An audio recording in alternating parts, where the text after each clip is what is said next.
Question 7, Part C. Chris has 4 pairs of socks in a drawer, each pair a different colour. He selects socks one at a time and at random from the drawer. Part 1. The probability that he does not have a matching pair after selecting the second sock is 6/7. Explain why this is so. Socks are chosen without replacement. After the first sock is chosen, there are 7 socks left to choose from for the second sock. 1 out of the 7 will match the first sock, hence 6 out of 7 will not.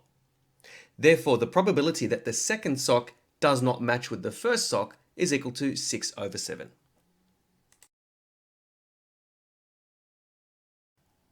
Part 2.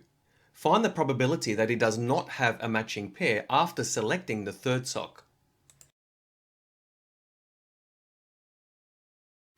After the second sock is chosen, there are 6 socks left in the drawer to choose from.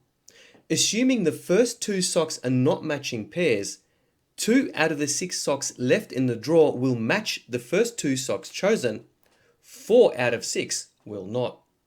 Hence, the probability that 3 socks chosen are not matching is equal to 6/7, which corresponds to the probability of the first 2 socks not matching, multiplied by 4/6, which equals 24/42, or 4/7.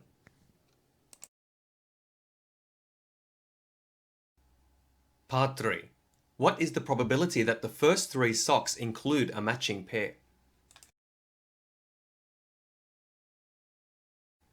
After 3 socks are chosen, by the law of complements, the probability of a matching pair among those 3 socks chosen is equal to 1 minus the probability of no matching pairs, which equals 1 minus 4/7 from part 2, which equals 3/7.